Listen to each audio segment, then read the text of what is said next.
모습을 갖추고 있었던 것을 볼 수가 있습니다. 외적으로든지 내적으로든지 상당한 실력을 행사하는 것을 볼 수가 있는데요. 먼저 외적으로 보자고 하면 유대 종교 지도자들의 강력한 반대와 박해가 있음에도 불구하고 계속해서 복음을 전파하면서 예수를 믿는 사람들의 수가 날마다 더해지는 은혜가 있죠. 내적으로는 질서가 잘 잡힙니다. 아나니아와 삽비라의 사건을 통하여 영적인 두려움을 갖게 되는, 다시 말해서 영적인 권위가 세워지는 일들이 있고, 뿐만 아니라 그들의 삶에 있어서 가지고 있는 것들을 자발적으로 내어놓아 유무상통함으로써 그리스도의 사랑을 나누는 아름다운 모습들을 갖추어 나가고 있었습니다. 여기까지는 너무나 부럽고 우리도 이런 교회였으면 좋겠다라고 하는 생각이 드는데, 오늘 우리가 읽은 6장의 말씀으로부터 시작해서 예상치 못했던 문제가 발생하는 것을 볼 수가 있습니다. 구제에 있어서 차별을 하게 되어지면서 그에 따라 원망이 표출되어진 것입니다. 그런데 이 원망이 단순히 한두 사람의 원망이 아니라 집단적 행동으로 옮겨지게 되었다는 것이 문제입니다. 당시 교회를 구성하고 있던 성도들을 보게 되어지면 헬라파 유대인들과 히브리파 유대인들이었습니다. 동일하게 유대인들인데 헬라파와 히브리파라고 하는 구별은 본토에 그대로 머물면서 기거하면서 교회를 형성했던 사람들이 히브리파 유대인들이라고 하면, 본토를 떠나서 다른 곳에 흩어져 있다가 다시 본토로 돌아와 기거하게 되어진 사람들을 헬라파 유대인이라 합니다. 그래서 헬라파 유대인들은 혈통적으로는 당연히 유대인이지만 실제 삶에 있어서는 헬라의 영향을 많이 받았죠. 헬라 말을 쓰고 헬라의 문화 속에서 자랐던 사람들입니다. 그러다 보니 그런 사람들이 한 공동체 안에 모였을 때 저절로 차별이 있게 되어집니다. 공동체 안에 가난한 자들이 있죠. 고아나 가부는 누군가의 도움을 통해서만 살 수 있었습니다. 오늘 본문에 보면 과부들 가운데에서 헬라파 유대인에 속해 있는 과부들이 구제에서 빠지게 된 것입니다. 아마도 히브리파 유대인들 가운데에서 이 구제를 운영을 했던 것 같습니다.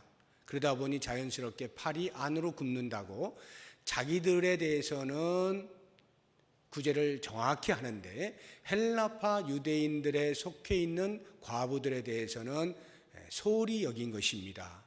그것이 문제로 이제 드러나게 된 것이죠. 이 문제가 어느 정도 심각한 것이냐라고 하는 것을 생각하기 위해서 말씀을 드리면, 이것이 어느 한순간에 일어난 문제가 아니라고 하는 것입니다. 오랜 동안 지속되어져 온 것들이 골마서 터진 겁니다.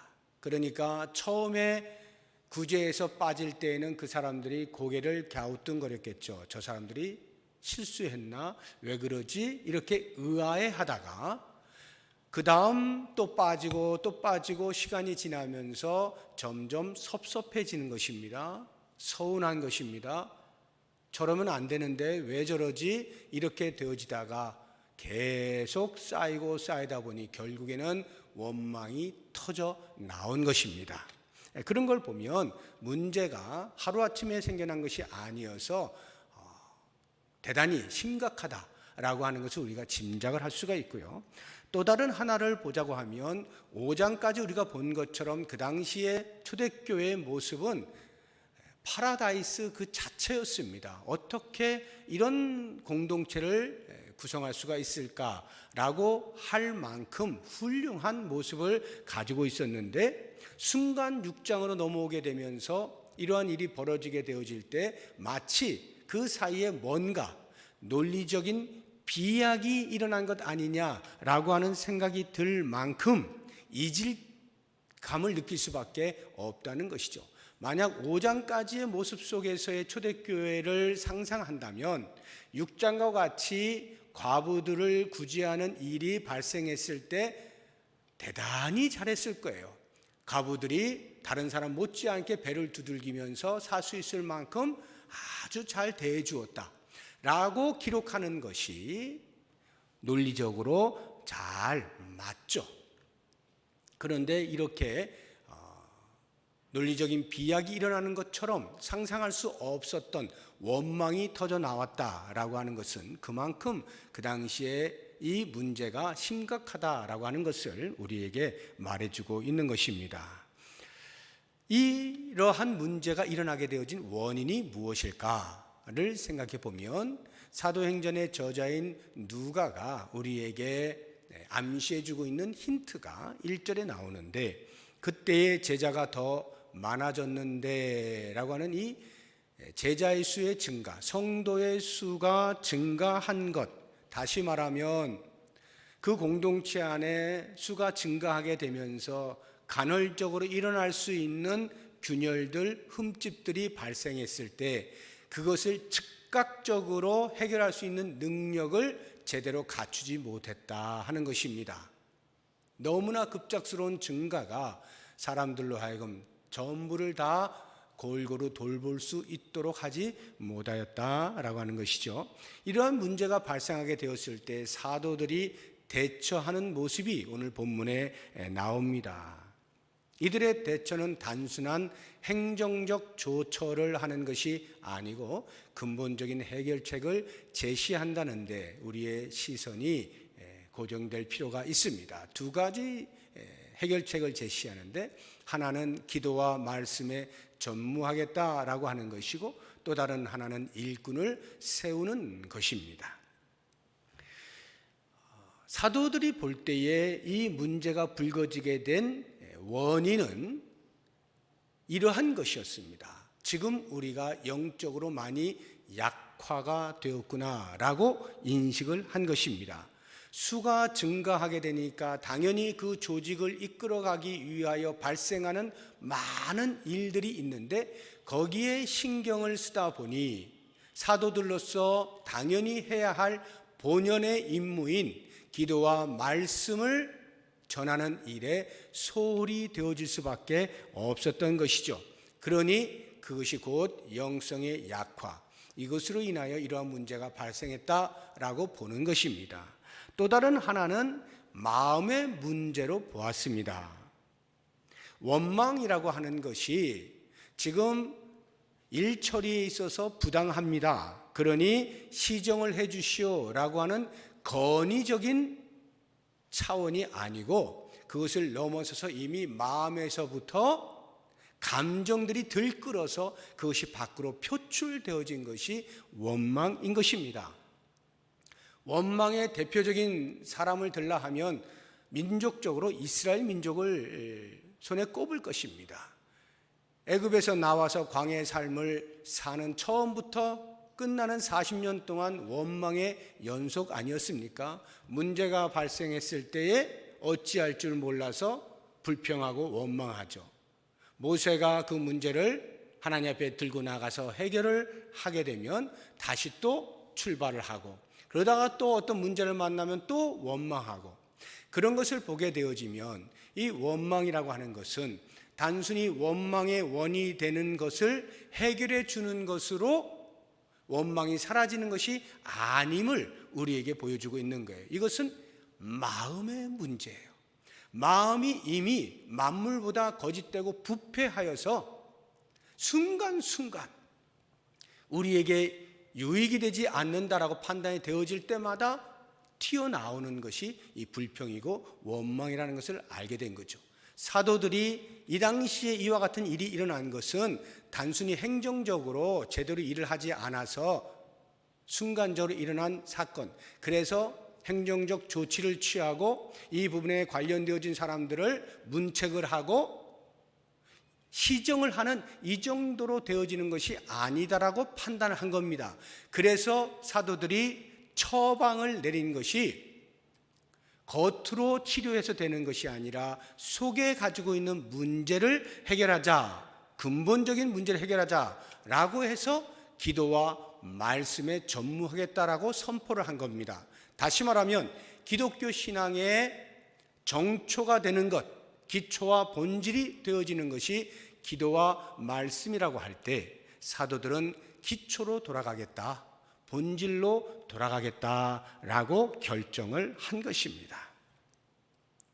말씀의 사역이라고 하는 것은 신앙 공동체의 주인이 삼위 하나님이신데 그 삼위 하나님의 뜻에 따라서 다스려져야 하니까 당연히 무엇을 말씀하셨는지 말씀을 살펴 그 말씀에 순종하는 것이 그 교회가 건강하게 세워져 가는 것이다 라고 판단을 했기 때문에 말씀 사역에 집중한다는 것이고, 기도 사역에 집중한다는 말은 기도라는 것이 하나님의 통치를 구하는 행위이며 동시에 그 하나님의 통치가 임할 때 내가 스스로 그 앞에 굴복하기 위한 자기 변화, 이것이 기도의 자리라고 할 때 이렇게 말씀과 기도의 사역에 전무하는 것은 교회가 본질로 돌아가 교회의 모습을 갖출 때 주변에서 일어나는 여러 가지 일들이 잠잠해질 수 있다라고 사도들이 판단을 한 것입니다.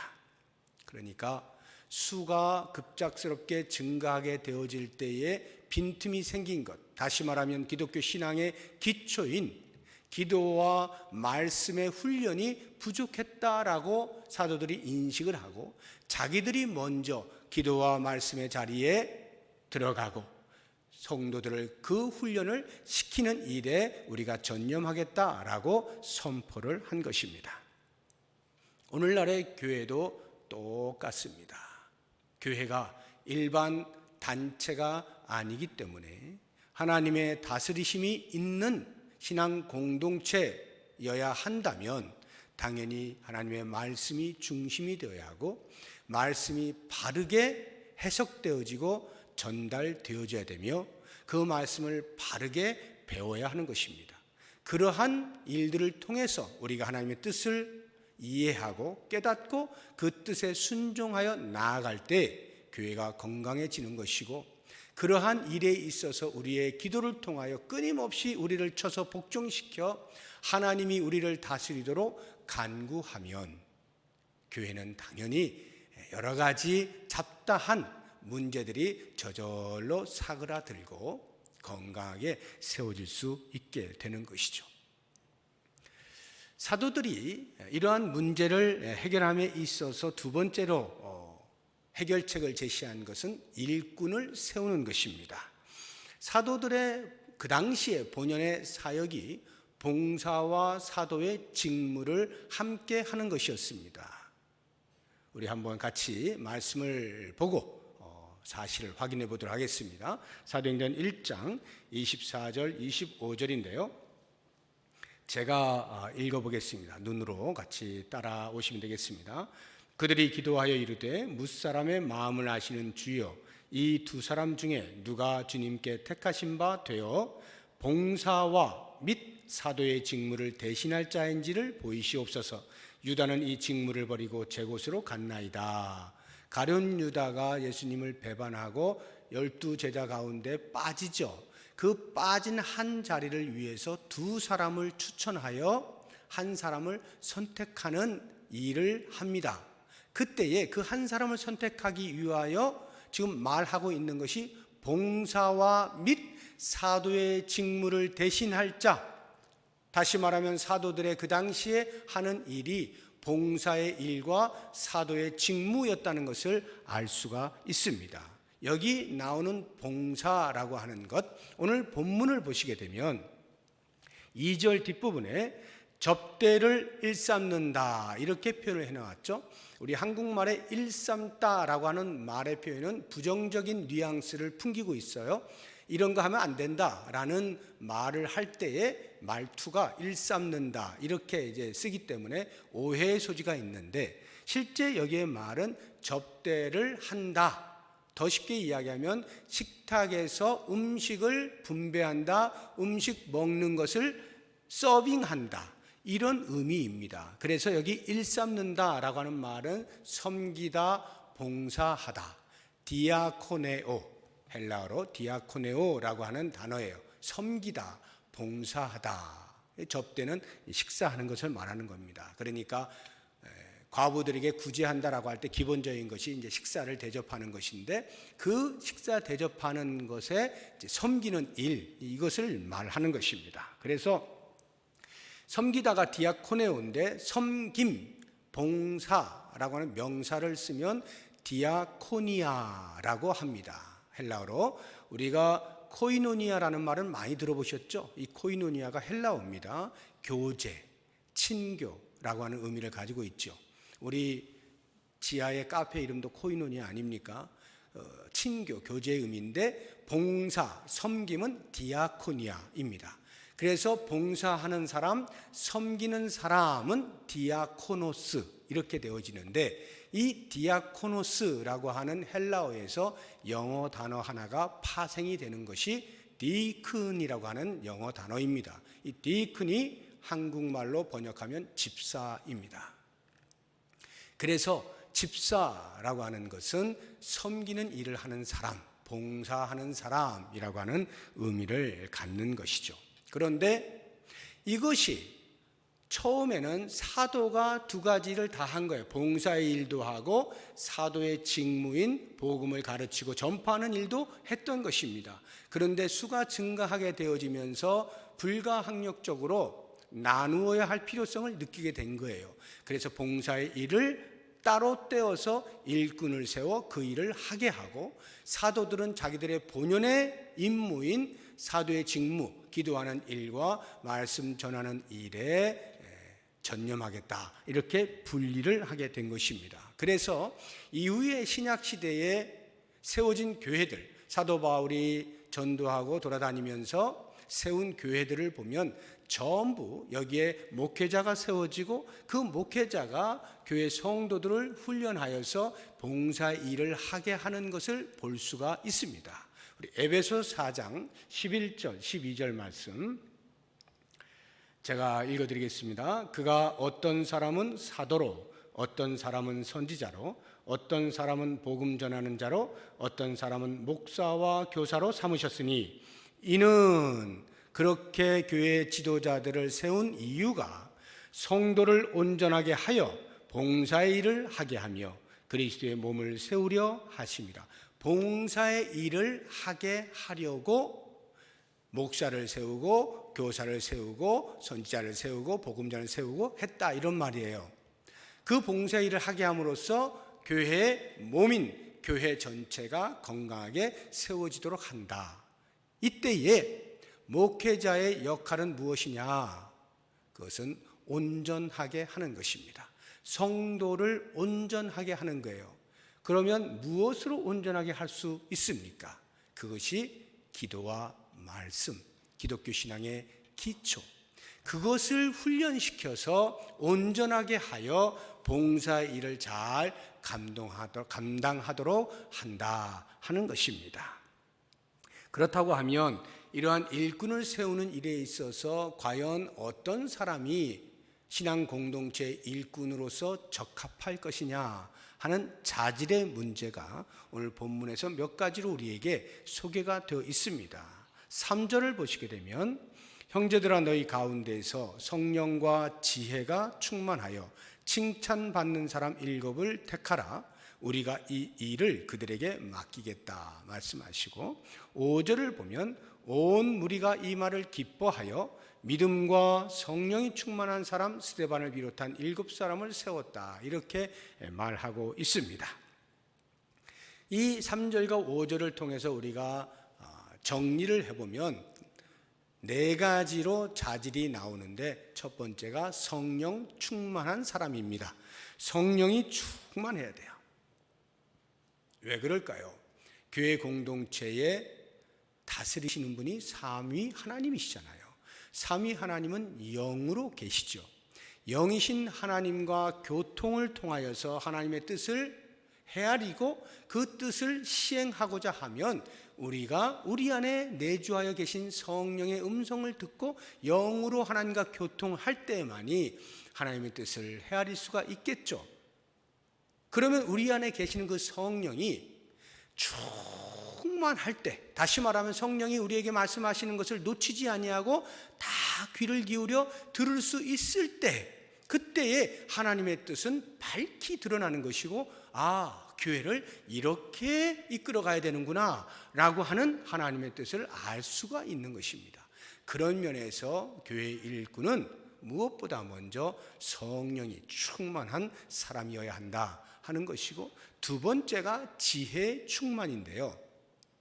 여기 지혜라고 하는 것은 일의 효과성을 말하는 거예요. 다시 말하면 일을 처리할 수 있는 능력을 이야기하는 것입니다. 쉽게 일머리를 아는 것, 지혜라고 하는 것은 일머리를 아는 거예요. 하나님의 뜻이 무엇인지 밝히 깨달았어요. 드러났어요. 알고 있습니다. 그런데 이것을 시행하고자 할 때 시행할 수 있는 능력, 일을 처리할 수 있는 능력, 이것은 지혜가 필요한 것입니다. 그래서 지혜가 충만한 사람이 일꾼이 되어야 돼요. 만약에 일을 할 수 있는 능력이 없다고 하면 오히려 손해를 볼 수가 있어요. 예를 들어서 주차 봉사를 내가 하겠다, 성령의 감동함을 받아서 그렇게 했는데 실제로 운전을 할 줄 몰라요. 그런데 운전을 해서 차를 이렇게 주차를 시켜야 되는 일이 발생했을 때 서툴러서 옆에 있는 차를 들이받거나 하게 되어지면 오히려 손해를 보겠죠. 하나님의 감동을 따라서 일을 해야 되겠는데 능력이 없을 경우에는 할 수가 없는 거예요. 그래서 지혜가 충만한 것이 필요하다라고 하는 것입니다. 세 번째가 믿음이 충만해야 된다라고 하는 것인데, 이 믿음의 충만이라고 하는 것은 지혜의 충만이 일의 효과성을 말한다고 하면 믿음의 충만함이란 일의 신실성을 의미하는 것입니다. 다시 말해서 내가 일을 할 줄 알아요. 그런데 그 일을 하는 방법을 선택할 때 세상적인 방법을 아무런 거리낌 없이 그냥 무작정 도용하여 쓰면 안 된다는 말입니다. 신앙 공동체의 정체성에 맞도록, 신앙이라고 하는 것이 믿음 아니겠어요? 이 믿음으로 하나 되어진 공동체의 색깔에 맞는 방법을 선택하려면 믿음이 충만해야 가능한 것이죠. 세상적인 방법을 동원해서 쉽게 일을 처리할 수 있는 것도, 그렇게 하면 교회가 세속화가 될 수 있는 염려가 있으니 좀 돌아가더라도 믿음으로 뚝심 있게 그러한 방법을 선택하자라고 하는 것은 믿음의 충만함이 있을 때 가능해요. 그렇지 아니하면 이렇게 하면 일을 빨리 할 수 있는데, 쉽게 할 수 있는데 라고 해서 그 유혹을 이겨내지 못하는 것입니다. 믿음이 충만해야 돼요. 흔들림이 없어야 되고, 걸어가는 그 길에 있어서 여러 가지 많은 방해 요소들이 발생한다 할지라도 굴하지 아니하고 끝까지 포기하지 아니하고 나아갈 수 있는 것은 믿음이 충만할 때 가능하다. 그런 면에서 신앙 공동체의 일꾼은 믿음이 충만한 사람이어야 하고요. 마지막 네 번째로 우리가 보는 것은 칭찬받는 사람이어야 한다는 것인데, 공동체로부터 칭찬을 받는 사람. 우리 가운데에서 누군가를 칭찬한다라고 할 때 뭘로 칭찬하십니까? 여러 가지 단편적인 요소들에 의해서 단편적인 칭찬을 하는 경우는 있지만, 보편적으로 정말 저 사람 훌륭해, 저 사람 우리 공동체에 없으면 안 돼 라고 하는 대부분의 사람들이 인정하는 그러한 칭찬이라고 한다면 그것은 아마도 덕의 문제일 것입니다. 덕을 끼칠 수 있는 사람, 덕을 끼치고 있는 사람, 그런 사람을 칭찬하지 않겠습니까? 덕을 끼친다는 것은 이런 겁니다. 교회 일을 합니다. 봉사 일을 해요. 그런데 그것에 성취가 있을 때에 나를 자랑하고 싶거나 나를 과시하고 싶거나 하는 유혹으로부터 자기 자신을 지켜낼 수 있는 사람이 덕을 끼치는 사람이에요. 내가 무엇인가를 했다라고 하는 것을 자랑하고 과시하게 되는 순간 겉으로는 무슨 말을 딱히 못해도 속으로는 욕을 하죠. 뭐가 그렇게 욕을 한단 말이에요. 그런 욕을 먹지 않는 사람, 그런 사람은 자기 자신을 겸손하게 하여 교만치 아니하고 어떤 일의 성취가 나를 통하여 있었다 할지라도 우리 모든 공동체가 함께 그 일을 통하여 즐거워하고 기뻐하는 것으로 만족할 수 있는 이러한 사람, 이런 사람들을 사람들이 좋아하지 않겠어요? 그런 사람들을 칭찬하지 않겠습니까? 참 덕이 있는 사람이야, 덕스러운 사람이야 라고 말을 하겠죠. 그런 면에서 신앙 공동체의 일꾼은 철저하게 공동체에 덕을 끼칠 수 있는 사람이어야 한다라고 하는 것입니다. 사도들이 그들을 안수하잖아요. 6절을 보시면 사도들 앞에 세우니 사도들이 기도하고 그들에게 안수하니라. 왜 안수를 하겠어요? 안수하면 뭐가 달라지나요? 안수하면 능력이 이렇게 증가가 될까요? 오늘날에도 우리 안수하잖아요. 장로님들, 안수 집사님들. 우리 권사님들은 직접 안수는 안 하지만 안수와 다름없는 취임을 하잖아요. 그렇게 하는 것이 제가 이렇게 손을 얹어서 안수를 할 때 제 능력이 이렇게 증가가 되나요? 아니면 하나님의 능력이 저를 통해서 증가되기 위해서 그렇게 안수를 할까요? 그것도 어느 부분 이야기할 수 있을런지 모르겠습니다만 그보다 훨씬 중요한 것, 정말 중요한 것, 안수하는 이유는요, 하나님이 세우셨다 이 말이에요. 하나님이 세우셨다. 그러니 교만하면 안 되는 거예요. 그러니 목이 뻣뻣하면 안 되는 거예요.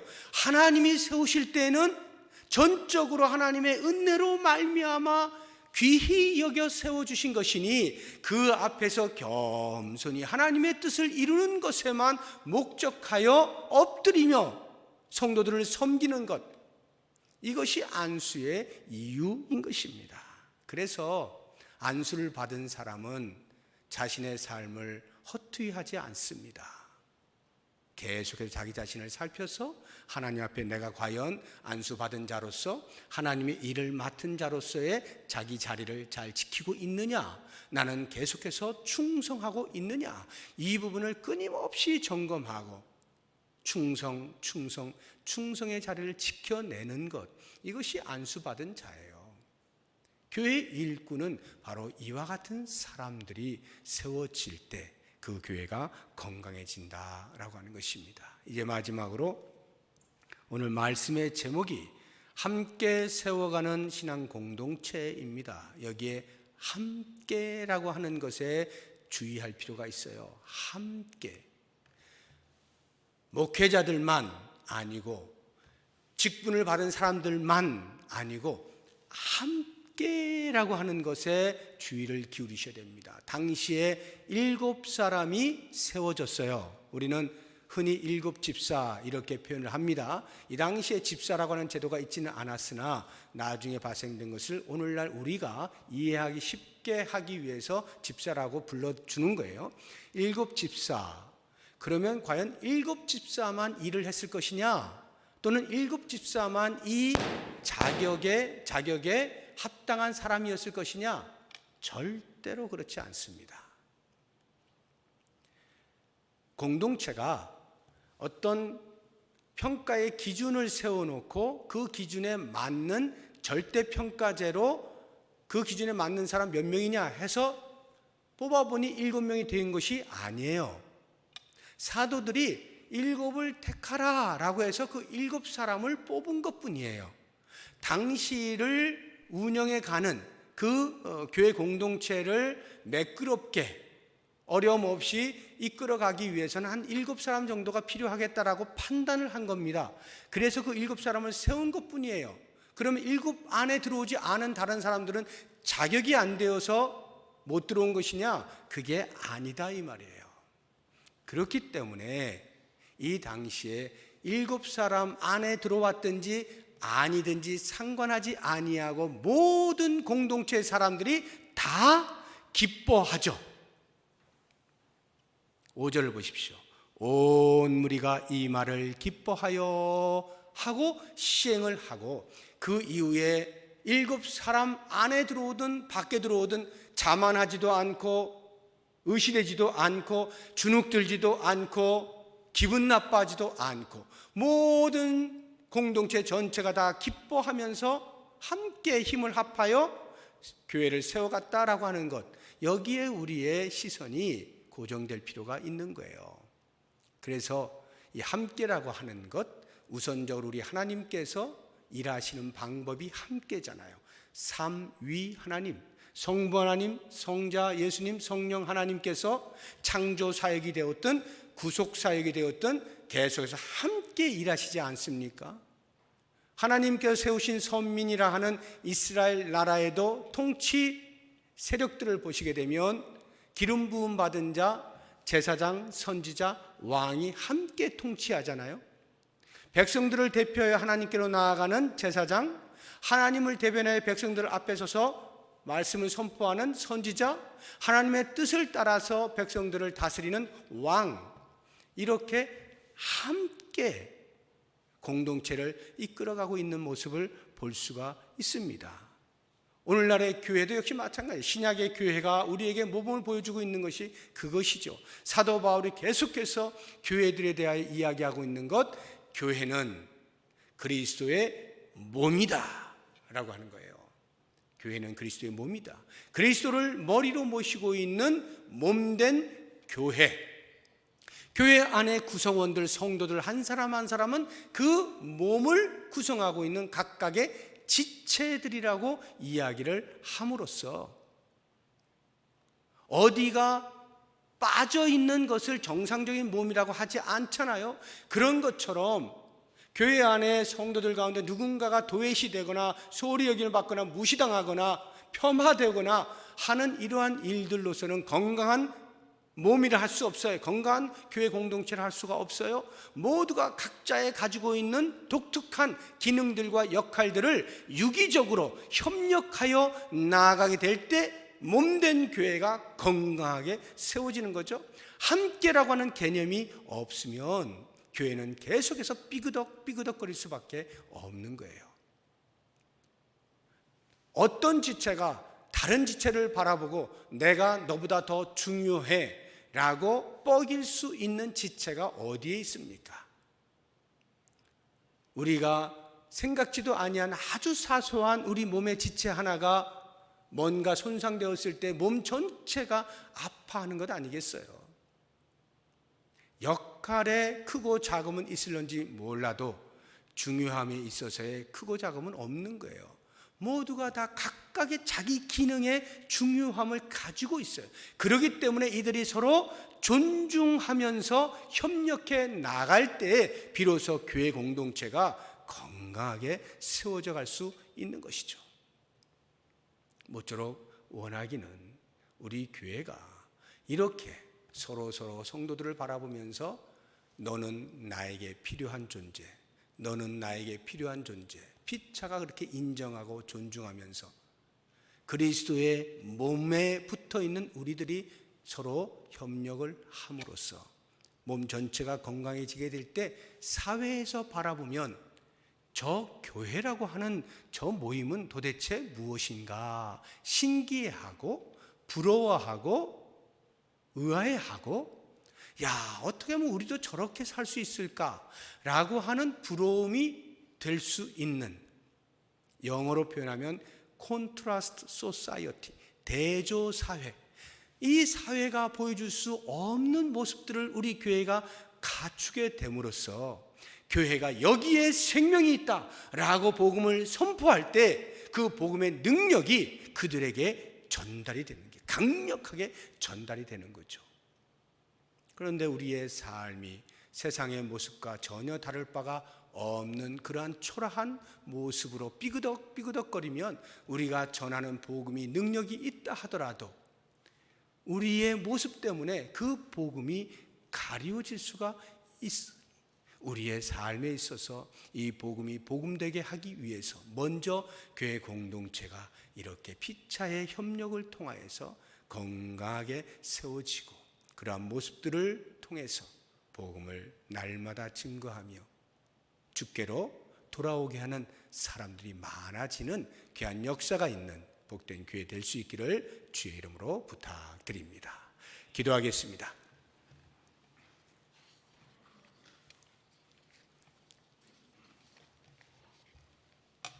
하나님 아버지,